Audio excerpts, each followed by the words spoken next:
Blackstenius sinks West Ham to no avail as Arsenal miss out on WSL title. Arsenal knew what they had to do in the final game of the season, win against West Ham and hope that Chelsea slipped up against Manchester United.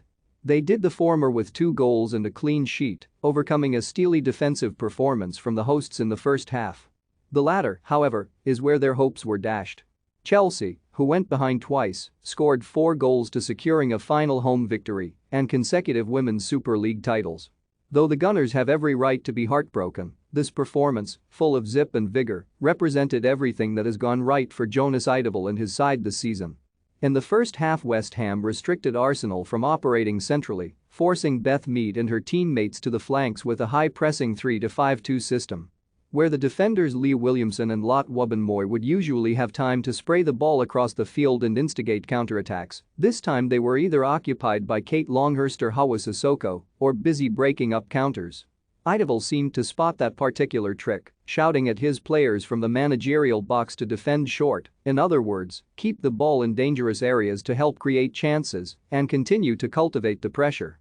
The best opportunity to do so was on the Arsenal right, where Mead was galloping down to provide her side with some creative joy, having scored in her past 3 away games in the league.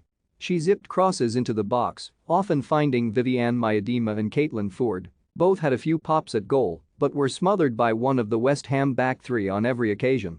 The home defenders were being kept on their toes and responding well, but there were gaps opening up that Foord and Miedema were bursting into with increasing frequency.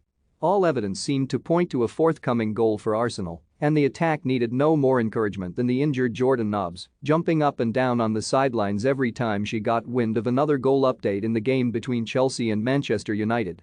Despite Arsenal's growing supremacy, however, West Ham managed to escape the first half unscathed.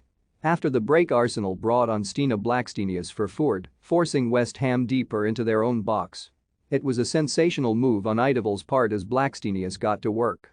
Her first move was to break the deadlock in the 61st minute with a powerful drive into the box followed up by a low shot past Mackenzie Arnold. Sign up for our new and free women's football newsletter.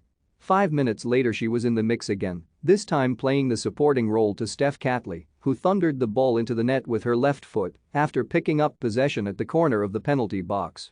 West Ham's midfield was no longer able to keep up with Arsenal's ferocity. But the goals mattered little as Chelsea steadily regained the dominant position in their game.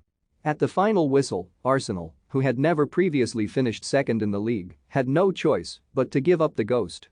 Despite their best efforts, Chelsea's own win proved to be enough to snatch the glory away from the North Londoners.